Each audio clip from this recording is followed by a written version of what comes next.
Hello, hello, hello, listening audience, watching audience. I am Dr. Jean Pemberton of Enda's Education. Thank you so much for watching this video.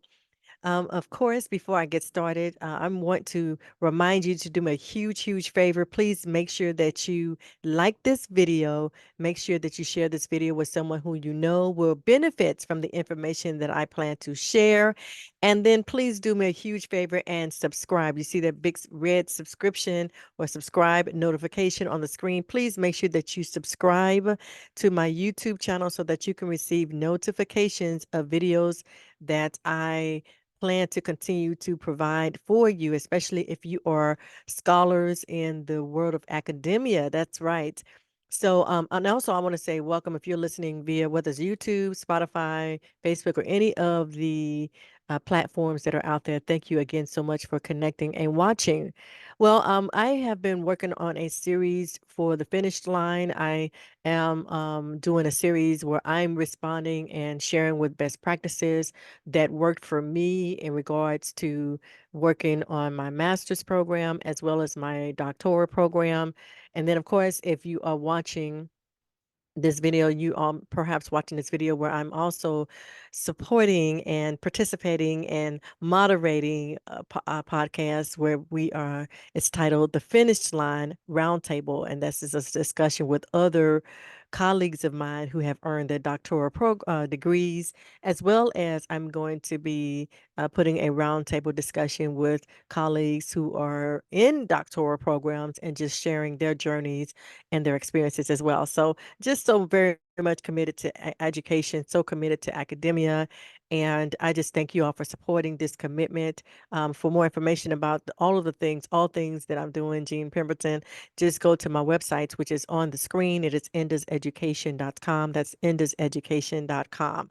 So, and then one day I'll kind of rehash why I'm just so really committed to education and why what I'm doing, it's not just a benefit for a few, but for the masses. Okay, so whether you are preparing for your GED, whether you're preparing for your PhD, if you go to my website, you will see that I am doing videos for from one end of the spectrum regarding to scholars preparing for the GED, to scholars who are in their master's program, scholars who are preparing to earn their doctoral program, and colleagues as well, because I just know that knowledge is power. And part of knowledge, not all of knowledge, but part of knowledge is, of course, that school, that education, getting your education is important. All right, so now you can see on the screen this particular series that I'm starting off with now and launching. It's going to be a three-part series of which is part of a bigger picture, a larger picture of a three-part series, and that is maximizing your research. That's the main series that I'm doing, have put together. And so the first part of that series is where I discuss, and that was in 3 videos on maximizing your research in regards to data collection and analysis. So the next 3 videos, and it's going to come in parts of 3. It's focusing on tips to maximize your writing research for research. And as you can see on the screen, there are 3 components to this series, which is part of a bit larger series. And the first one is going to be writing on your dissertation, maximizing for writing your dissertation. The next part, I'm going to do a video regards to writing articles for publications. And then I am going to discuss tips for writing for conference submissions and conferences as well. So these are the 3 components or areas or buckets that I'm going to focus on regarding tips to maximize your writing for research. Okay, so let's go ahead and get started with writing on your dissertation. And again, I just want to share. I know somebody was watching a few of my videos and asked a couple of questions or submitted questions about my approach. So I'm going to share with you. Again, this is like I teach math. There is always more than one way to get to the finish line in regards to dissertation prep, in regards to writing, and even I shared a video relating to preparing to defend your dissertation. So now I am never going to say this is the only way, or if I did, it is not. There are so many different ways, and your approach towards preparing for any parts of your master's program, parts of your doctoral program, right? There are many different approaches that you can take. So, my goal is to provide you with tips from my perspective, my experiences, and even from others that I've spoken to, and they're going to be sharing their tips as well. And what you do is just like if you're in church or if you're in a lecture or any place where you're hearing individuals provide you with tips or resources, what I was taught in my early ages, you just chew the meat and throw out the bones, and you take what works for you, what's best for you, and you use that. And you may even have to customize it so that it provides you with the outcome that you're looking for. It gives you the outcome that you're looking for. So that's the best thing that I can share with you. So nothing that I'm telling you or sharing with you, I'm not saying this is the only way to do it, because absolutely that cannot be true, because I wasn't the first one to earn a degree of any sort. But I'm sharing with you my experiences, and hopefully, the information that I'm sharing with you will give you the type of knowledge and support that you need as you're preparing to go to the finish line and cross over the finish line. So, now let's just talk about tips. And I have 2A, because again, this is the second phase or the second component of a three-part series. And in each of those series, there are subparts to it, or subpoints as well. So this is tip number 2, and then letter A. And I'm going to focus again on writing on your dissertation, writing tips on writing your dissertation. And again, just to remind you, these are tips that worked for me and helped me to improve, because, oh my goodness, I shared earlier in one of my podcasts how long it took me 7 years to get to the finish line with this particular degree. I have several degrees, and each degree, it seems like there are challenges, which is normal, because life is lifing. But this particular degree, this one that I'm saying the last one, but I'm working on something else as well. So this particular degree, a recent degree that I earned, it took longer because COVID-19 happened in the middle of me preparing to get to the finish line of this doctoral program.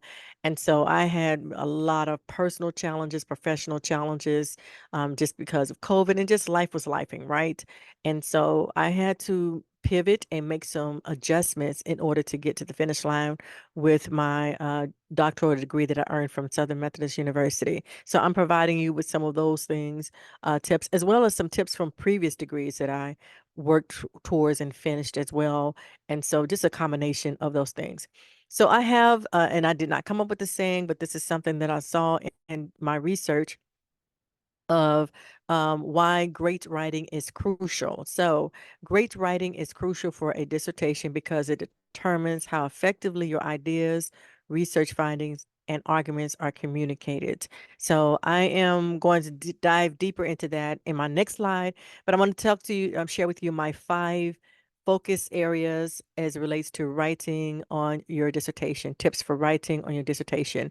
My focus area is going to be for writing a writing schedule, setting clear weekly goals, limiting your distractions. OMG, that's always a challenge for me. Read and write strategically, and still learning tips and strategies in that particular area. And then making sure that you stay connected. Make sure that you stay connected, which was helpful for me towards the end of getting to my finish line. Didn't really do good in that category when I got into dissertation status. Part of it because, again, COVID happened. So we were limited to being able to connect with people.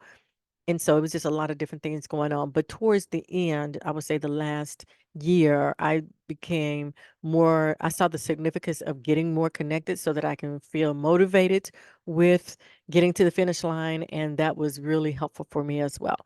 All right, so let's go ahead and first get into a little bit of discussions about writing and why it's crucial for your dissertation, or even if you're preparing to write your master thesis or whatever that you're working towards. Let's talk a little bit about why that's important and how it determines how effectively your ideas, as you can see that in a box, findings and arguments are communicated.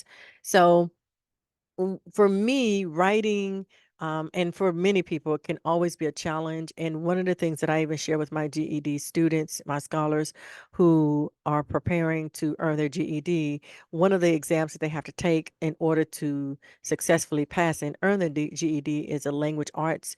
exam, and with the language arts, they have to write an essay. They have to do a response with an essay. And so I share with them the best way that you can improve your writing skills is to read, because reading increases your vocabulary. Okay. And with the increase of vocabulary, you're able to document that your vocabulary, writes those vocabulary words on paper, right? But if you have limited words, limited vocabulary words, limited words, period, it's typically because you don't do enough reading. And unfortunately, social media has played a negative hand against academia in the sense of helping us to improve our skills. We improve our social skills to some degree, not in totality, but our reading and writing and communication and the ability to comprehending skills are not where they need to be academically. It can be there in the sense of social and people skills, not maybe not people skills, but entertainment, but not necessarily on an academic perspective. So what I have learned, what has worked for me to improve my writing is reading, okay? To improve my ideas, to come up with my ideas, to be able to navigate with ideas, reading helps with that. And of course, you can't have findings if you're not reading, right? So, in order to get the data that you need to help with your papers, you have to do some reading, right? So that's important. And then to develop a solid argument, you have to get your reading uptick, okay? And from that, then you can develop your writing skills, okay? So writing is really, really crucial. And we're going to talk about those steps again, going further and deeper into writing on your dissertation, why that's important. So when you're writing, your ability to write means that you are creative with your ideas. And all of the movies that we go to watch, right, that they start off with the script, right? There's a script that's put together, a writing that's put together, and everything is put on paper or electronically. And so from that, then the movie comes alive. When you have music, those who are those who are creative in music, they're writing out their music, they're writing out the words. Even those who are rapping, most of them, I'm not gonna say everyone, because some people have the gift to be able to just spit it out there. But they're using words, they're lyrics, right? So that's important. But you can't just have lyrics without being able to communicate effectively. So they're writing it out. That's important for that. Your findings, again, I'm going to reemphasize. In order to effectively write, you have to be able to do that in the sense of your findings, be able to gather your findings and write out your findings and talk about and discuss in your writings what your findings are about, and be able to communicate that effectively. And then argue, make sure that you can argue your information. Make sure that you can do that in writing and not just in discussion. So some people are good, effective when it comes to arguing by conversation, but you also have to argue effectively.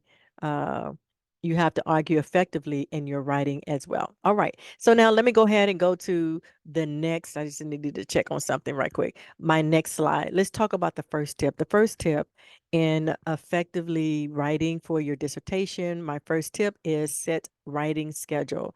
Set your writing schedule. Okay. Why is that important? Let me tell you, first of all, and I have improved even after completing this degree, and I'm sure I'm going to continue to tweak my scheduling. So for me, again, I went into dissertation status during COVID. So literally, I took my last course in the spring of 2020, finished that course, and was preparing for my comprehensive exams. And my comp exams were around the same time that I also had to do um, well, there were two types of exams. So my comprehensive exams were, you had to type out, everything. They give you your questions that you're going to study. And then for me, we received a list of questions we had to prepare for. And that was given to us maybe 120 days or maybe 4 to 5 months in advance. Once I got those questions, and I had to begin to prepare to respond to those questions. I only received two questions out of all of the questions that we received given to preparing to study. So I had to prepare to write a response comprehensively to based on all of the coursework that I classes that I've taken. I had to be able to make sure that I provided responses to those questions that were comprehensive, noting the authors, the books, my reasoning, even debating some of the information that I received from the professors and from the books, being critical of my discussion, all of those types of things. So to develop me, uh, first of all, I talked about writing, but what I had to do was create a writing schedule, okay, a writing schedule. And even now, life after, life after earning this degree, I want to do more writing. So I have to be intentional. You have to be intentional. And so you see that the first thing I'm sharing with you is create a block time each day if you're preparing for your dissertation. And when I say each day, it doesn't have to be 7 days a week. You can say, okay, I'm going to set a block time for a Monday through Thursday. Or for you, it might be easier towards the weekend, but you want to at least block out time for at least 4 days out of the week, especially if you're in dissertation status or if you're working towards your master thesis, because some people do master thesis instead of a capstone. So it just depends on what the program requires. But if you have to do a paper, you want to block out a time each day. Okay. So for me, it's easier. It has been since I've been working on uh, graduate studies to do my work during the week. Okay. So because I'm already in academic mode because I'm an educator and I'm in education for a while. So for me, it's been easier to say I will set my block time, especially now in this stage of my life, during the week after I get home from work, from the campus, is to do so. You just have to decide what works best for you. For some people, if you can, 4 days in a row is good. If you can't, just try to find and select at least the minimum of 4 days.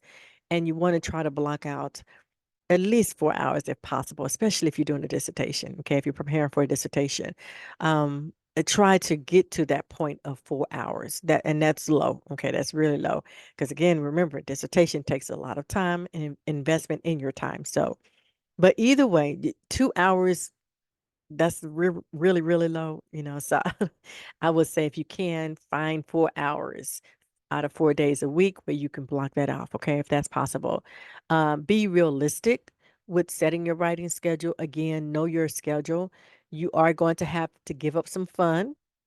So when I speak of realistic, I am saying you don't want to block 6 hours of writing if that's not where you are. Okay. Now, if you have to start off with 2 hours, and I'm going to talk a little bit about strategy as well, that's fine to build yourself up to about 3 to 4 hours. But again, you're going to have to sacrifice some time to get this dissertation finished. And if you don't give yourself realistic time, you're going to prolong this dissertation status, and the longer it takes, the more the less encouraged you are encouraged, but it just becomes more of a challenge, a greater challenge. So you want to make sure you do that, but be realistic. Some people try to do 6 to 8 hours. I'm not saying don't. You just have to know what your strengths and weaknesses are, and again, move forward in that fashion. I put stick to weekdays.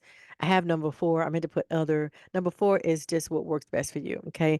I'm going to start saying that, do more research on writing tips. Okay. Because there are a lot of different writing tips for people. But for me, it was a block time each day, being realistic, and then sticking to weekdays. That worked for me. I know that there was, when I was working on my MBA, the weekends were better for me because at that time I was a campus president for a trade school. So during the week was just, I could not do it during the week. I didn't have weekdays at all because my hours were long and exhausting. And there was no way that I was going to be able to successfully block out time for my writing. So I did maybe 2 hours during the week, but the bulk of my reading and writing happened on Friday, Saturday, and Sunday. It just worked out better for me. So again, that's why I say you have to determine what works best for your schedule. Be realistic. For me, with my MBA, it was during the weekends, on the weekends, but with my dissertation, with this doctorate, the weekdays worked out better for me. All right. So that was the first tip. The next tip is to set weekly goals. Set weekly goals. Now, this is going to be important because for dissertation, what I started off with is, and I look at my goal, what is my goal at the end, and I go backwards. Okay, so that just works for me. I'd like to go backwards because it helps me to build my schedule. It helps me to put my platform together, and then I can build on top of that. So I look at what the end is and go backwards, whatever works best for you. But because I did that, I was able to set my weekly goals. So even now, as I'm working on different things, a project, I know my deadline for my project, and then I work backwards and say, okay, now I have 2 months to get to this deadline.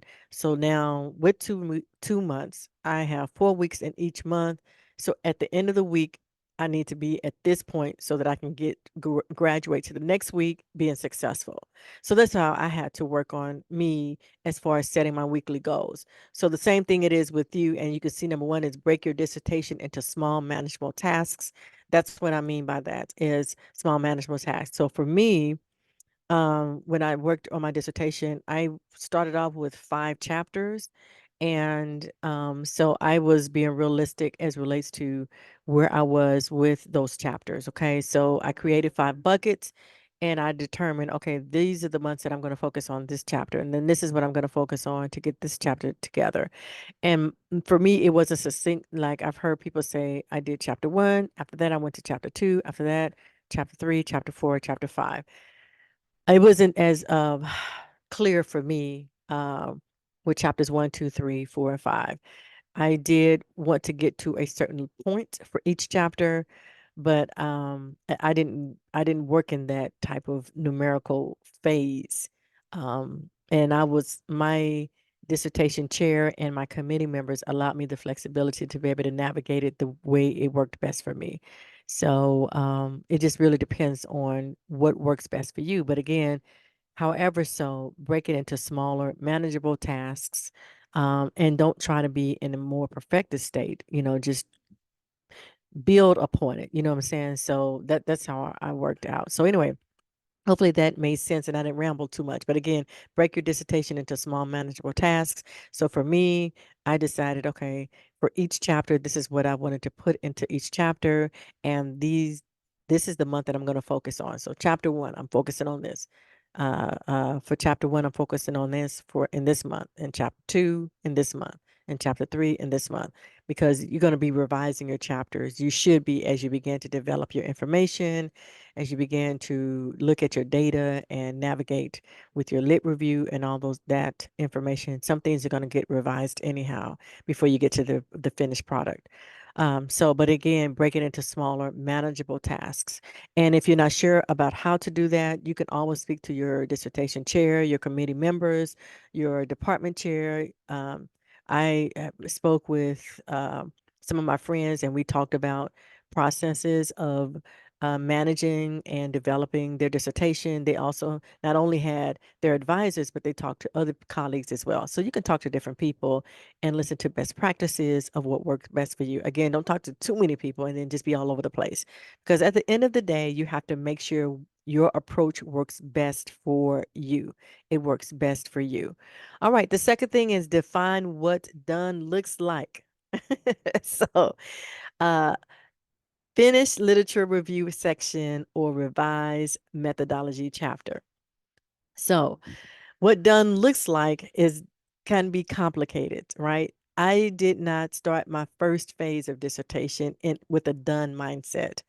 Again, I put together my chapter 1 knowing I was going to end up revising it once I navigated between with my other chapters. The same thing with my lit review, the same thing with my methodology chapter, the same thing with my data analysis and interpretation and all of that.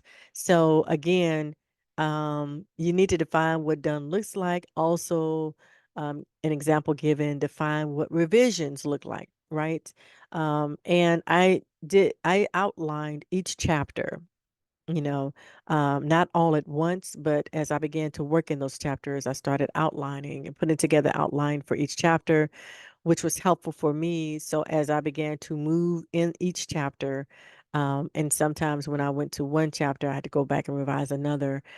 I had an idea of how I wanted each chapter to look like. I also, I'm going to tell you very honestly, put together page numbers, like the minimum of what I wanted for each chapter. That was helpful for me as well, because again, I always think about the end result. So for me, that gets me to where I need to be. Because if I'm just in the blind and I can't see how I need to get to the finish line, it's very difficult for me. I feel like I'm just spinning my wheels. So, I'm just going to give an example of like lit review. Typically I hear people say between 40 to 60 pages. So for me, I was like, okay, let me get to 50, 40 pages. Let me break it into different sections and categories. And that was helpful for me. The same thing with my methodology chapter. I looked at what the averages look like, said, okay, this is how I want to be for my methodology chapter. I want it to be so many pages, and now let me build it out. Okay, and start building into it. At the end of the day, for this dissertation that I finished, we had to have around 200 pages, the minimum or close to it. So I was like, okay, if I'm going to have about 200 pages, let me break down each chapter to say how many pages are going to contribute towards that, and then start working in that manner. So again, what does done look like? Define done. That's helpful. Use tools like Trello, Notion, or a simple spreadsheet to track your progress. I'm a spreadsheet person. It's helpful. I'm comfortable with spreadsheets. So you just have to find a program or find a program if you're, and you don't have to use a spreadsheet. You can create your own manual, write down where you are, but tracking is important. It's difficult to see your progress if you're not tracking. Okay, because again, you don't have anything to gauge where you are and where you need to be. So write down, even if you just write down on a sheet of paper, what your goal is. At the end of the week, this is what my goal is going to look like. Okay. And make sure that that week leans into the overall goal. That's important. So create yourself a tracking progress device, whether it is a journal, a spreadsheet, a program, whatever you decide, whatever works best for you. You don't want the tracking progress to be so tasking that it takes away from the overall goal, which is to get to the finish line, right, of this dissertation. But you need a tracking progress to make sure that you're moving and headed in the right direction. Also, a tools for tracking keeps you accountable. Okay, it keeps you accountable so that if you're falling behind, you can look at what you're doing and get back on track. In front of me, you can't see, but in front of me, I have two whiteboards, very, very small ones. And on my right whiteboard, on one of my whiteboards, it's broken down into Monday through Friday days. It was already kind of set up that way with the whiteboard that I have in front of me. And in each day, there are assignments of things that I need to complete. Okay. And I have that in front of me so that in case life is happening when I sit down at my desk, I'm looking at my whiteboard to see did I at least accomplish the basic things that I needed to do for that day to accomplish all that I need to accomplish to get to the finish line for the end of the week, which is going to help me to get to the finish line for the end of the month, which is going to help me to get to the finish line for my project, right? So I break it down every week and it's a checkoff list, okay, of what I need to do. So you just have to have something to help you with tracking, okay? And that's setting your weekly goals. My next tip for writing your dissertation is limit distractions. Maybe it should have been the first one, but it's definitely one of them. Okay, so now um, I have a technique program that I've listed there, and this is a really good technique that can very be helpful for you if you're not a person that strategically puts together and is organized when it comes to writing. So I like this technique where 25 minutes of work, 5 minutes of a break. Okay, that's a good thing. If you want to build yourself, you can even do 30-10. I do 30-10. Sometimes I may do an hour and then 15 minutes, but whatever works with you, be consistent. Okay. And look at your schedule. Again, that's being realistic. There's some apps that I've placed there, Forest Freedom or Cold Turkey to stay focused. These are apps that were recommended to me. I haven't done a lot of research on them. I didn't use these apps. For me, what my go-to was put your electronic devices in another room. That's my go-to, because sometimes when you have that phone right there next to you, and it makes noises like it's been doing while I'm on this podcast, you tend to look at the sounds of the notifications that you're receiving, and so it can be a distraction. So for me, removing my distractions is definitely not in front of the television. I don't watch a lot of TV unless I'm watching the news or sports, but also that cell phone can be a distraction. So put your cell phone in another room away from you so that you can get down into the business of writing. Okay. So that's a recommendation for me as well. And I can tell you, one of the things that I did when I was, towards like the last, when I just needed to finish and double down, I actually removed my social media apps from my main screen and put them in a different screen so that when I opened up my phone, they weren't right there. And I also logged out of them so I didn't receive notifications. Or you can remove the notifications from those social apps. So that's what I did. I had to be really, really strategic. And uh, I mean, there was a time I think I took off Facebook, Instagram, like literally logged out of it and deleted the app. I didn't cancel my account. I just logged out, deleted the app so that the app wasn't even on my phone. I had to do that. Had to be very, very aggressive. So sometimes you have to be aggressive so you can get to the finish line. But anyway, whatever it takes to limit your distractions, make sure that you do that. Okay. My next tip for writing your dissertation is read and write strategically. I remember I used to do radio. I was a radio personality, and one of the things that my mentor shared with me was to be strategic in my reading so that I can sound appropriate when I was on the radio. And that was very helpful for me, even when I became a student, a career student, a career scholar. And I'm not going to say scholarly, but scholar, as reading and writing strategically. As a matter of fact, you want to read strategically so you can develop your writing. So the first tip I have is annotate and synthesize what you read into your dissertation outline. And again, I'm an outline kind of person. So when I have notes, I can put it strategically in different components of my outline. And so I don't write for perfection, which is not number three. That's not my aim. I don't aim to write for perfection, but I do write in my draft. And then I pull those notes and they began to blend into sentences, which formulates paragraphs, which is a wonderful thing. So, but annotate and synthesize what you read into your dissertation outline. If you haven't created one, I do recommend that. That was helpful for me. Hopefully that will work for you as well. But I did have an outline that I began to fill in the blanks. Use sources like Connected Papers, Semantic Scholar, Google Scholar, ResearchGate to locate and read journals, papers, and books that are connected to your research. I just came to know about Connected Papers, so didn't know about that. And Semantic Scholar. Google Scholar, I knew about. ResearchGate, definitely was aware of that. But those are the other two that are really beneficial. And I'm actually using those two sources to help me with a paper that I'm putting together right now for a conference. So Connected Papers is wonderful. I love it. And Semantic Scholar. So I'm just a fan of both of them. And so I wanted to make sure that you have access to that. I was wrong with that. All right, then the third one is to read for 2 hours, then write a summary and write a critical summary of what you read. Do you agree with the author? Is there something that the author that missed? Because this is some of the critical type of writing that your committee is going to be looking for, as you are preparing for your dissertation. So you're not supposed to write to regurgitate what you read, but you definitely want to write critically of what you read with evidence.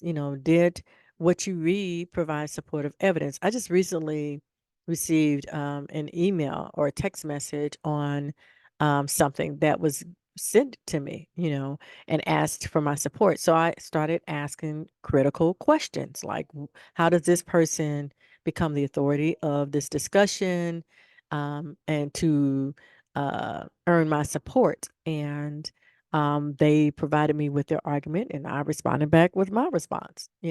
As to relates to, I don't see them having that type of authority because there are certain protocols that I was looking for in the response that did not that person did not take certain steps that I was looking for that person to take, and they did not.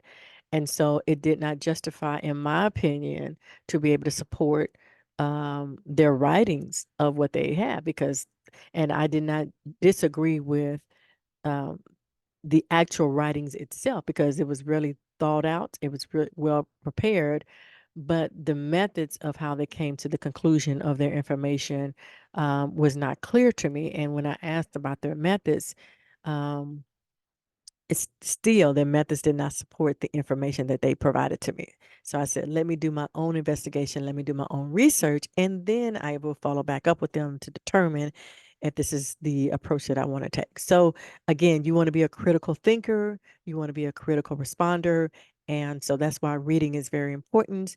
And so when you're reading something for 2 hours, you want to write critically, right?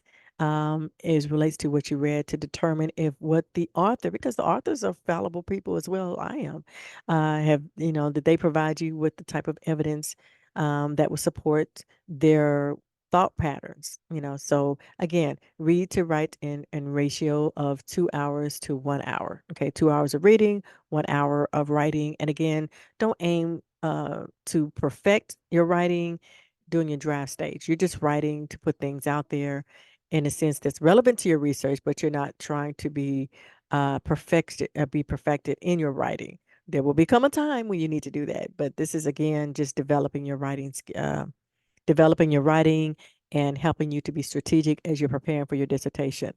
The fourth tip in this, now the fourth part in this tip is use resources like Mendeley, um, Google, um, Google Scholar, uh, Zotero, Notion to help organize your research paper and citations and develop tables and media as well. Um, I'm going to share one of the things that's really important when we talked about and I said not we, but I discussed with some colleagues about different writing formats like APA, um, uh, APA format. My mind just went totally blank, and I'll think about the other formats in just a minute. My Chicago format. There we go. There are different types of formats, and one of the things that if you're in this on this level of education for your doctoral program, these formats change, right? They may change how you do your citations, just so many different ways of how things change. So some of these sources that are out there that are available can be helpful for you to make sure that you're organizing your paper to fit the most recent format, whether it's APA, whether it is Turabian, is what I was trying to think of, or Chicago. Turabian and Chicago are pretty much the same. But also, if you are using these sources, make sure that you actually have access to the most revised version of APA or Chicago or whatever format Turabian, because sometimes these formats may be a step behind because again, these formats of writing APA, they change and adjust almost every 6 months, every year or 2 years.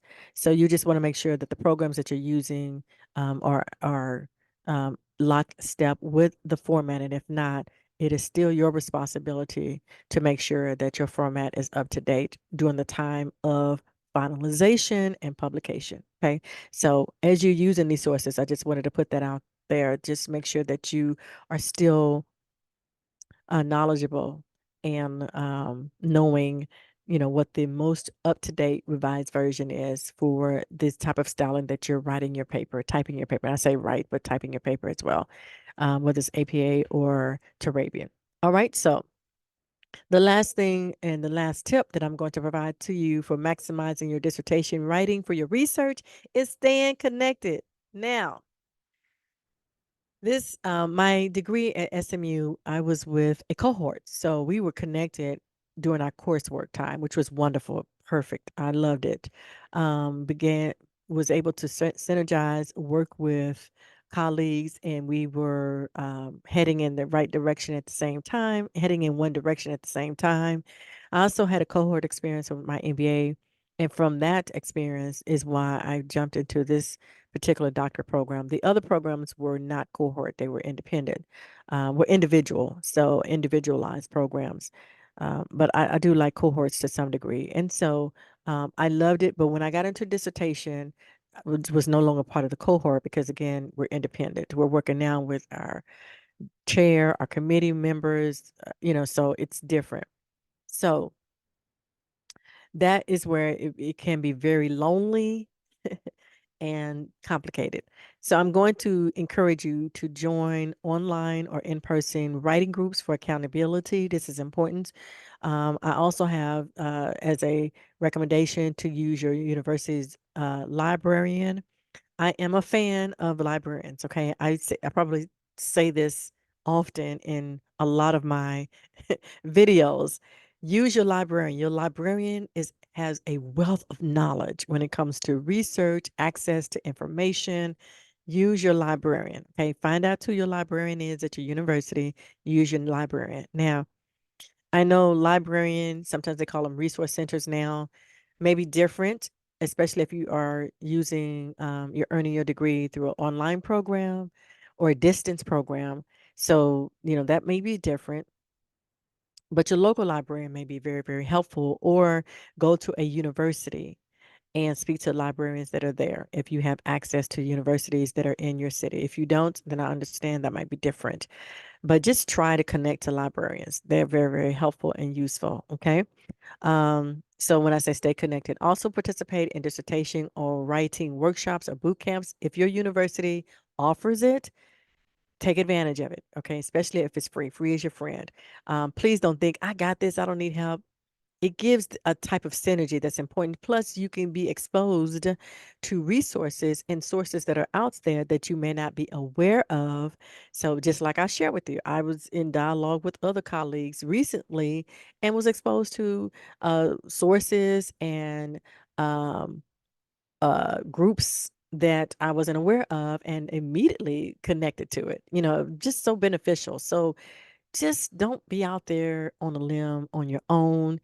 It's just going to be very, very helpful. And even for me, towards the end, I joined a group me group that was encouraging to me, as well as a group on Facebook.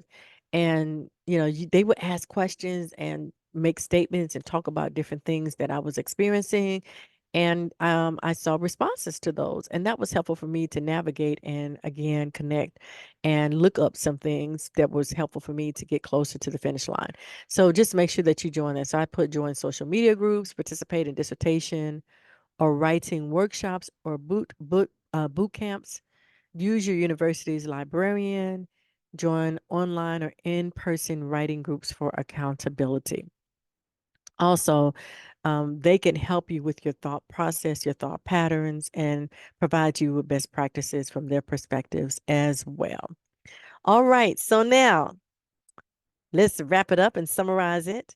Set clear, achievable goals. I always talk about that. So there it is. Set your goals, make plans, get to work, stick to it. You see my little uh, icon up there to the top right so that you can reach your goal and have a smiley face. So, anyway, set clear, achievable goals. Talk to other researchers, colleagues about your research. If you find yourself hitting a brick wall, please don't stand at that wall and just stare and look at it. Go talk to other people. Maybe you have to step back a little bit. Okay. Folks will talk to you. They will share with you their best practices. And you can just take it with a grain of salt, but sometimes it's good to just step out of the light and, um, well, that tunnel and listen to other people. Okay. That's going to be helpful for you.